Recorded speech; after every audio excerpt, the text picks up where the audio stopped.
तो आज दूसरा दिन माँ ब्रह्मचारिणी और देवी दुर्गा का ये दूसरा रूप भक्तों एवं सिद्धों को अमोघ फल देने वाला है। देवी ब्रह्मचारिणी की उपासना से त्याग, तप, वैराग्य, सदाचार, संयम की वृद्धि होती है। माँ ब्रह्मचारिणी की कृपा से मनुष्य को सर्वत्र सिद्धि और विजय की प्राप्ति होती है। जीवन के अनेक समस्याओं और परेशानियों का नाश हो जाता है।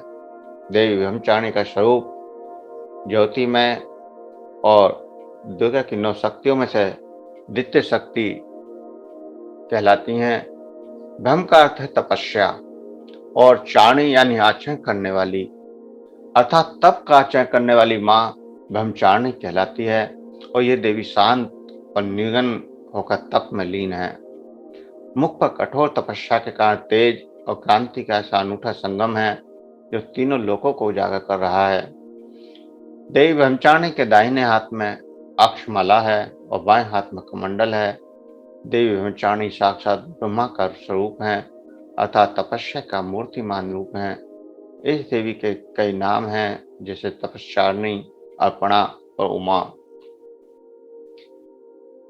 पूर्व जन्म में इस देवी ने हिमालय के घर पुत्री के रूप में जन्म लिया था और नारद जी के उपदेश से भगवान शंकर को पति के रूप में प्राप्त करने के लिए घोर तपस्या की थी। और इस कठिन तपस्या के कारण ही इन्हें तपचारिणी, ब्रह्मचारिणी आदि नामों से जाना गया।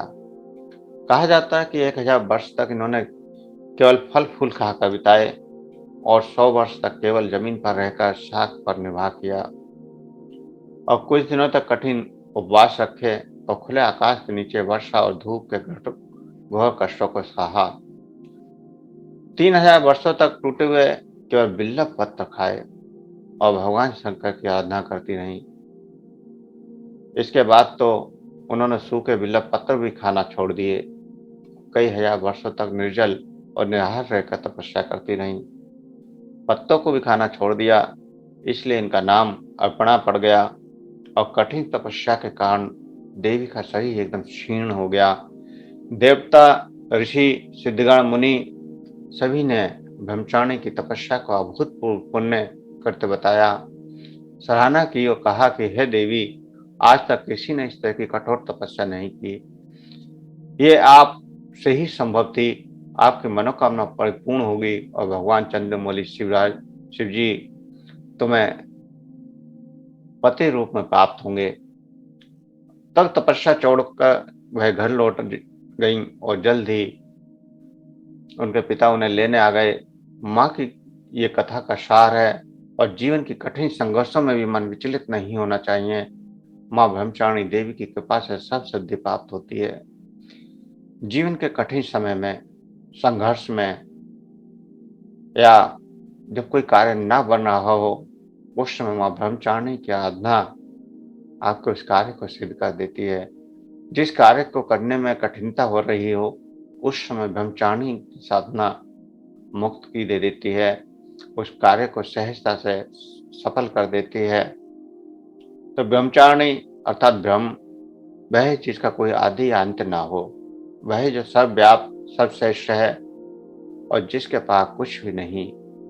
जब आंखें बंद करके ध्यान मग्न होते हैं, तब आप अनुभव करते हैं कि ऊर्जा अपनी चरम सीमा या शिखर पर पहुंच गई है। वह देवी माँ के साथ एक हो गई है और उसी में वह लिप्त हो गई है। दिव्यता ईश्वर अपने भीतर ही है और कहीं बाहर नहीं है। उस ईश्वर की दिव्यता, उस देवी की भी दिव्यता आप अपने अंदर ही महसूस करते हैं। आप ये नहीं कह सकते कि मैं इसे जानता हूँ, क्योंकि असीम है। जिस क्षण आप जान जाते हैं, वह सीमित बन जाता है। और अब आप ये नहीं कह सकते कि मैं इसे नहीं जानता, क्योंकि ये वहाँ है। तो आप कैसे नहीं जानते? क्या आप ये कह सकते हैं कि मैं अपने हाथ को नहीं जानता? अपने हाथ तो वहाँ हैं। इसलिए आप इसे जानते हैं और साथ ही ये अनंत है, आप इसे नहीं भी जानते। ये दोनों अभिव्यक्तियां एक साथ चलती हैं। एक हैरान करने वाली बात है ये, चकित और द्वंद्व में फंस जाते हैं। अगर कोई आपसे पूछे कि क्या आप देवी माँ को जानते हैं,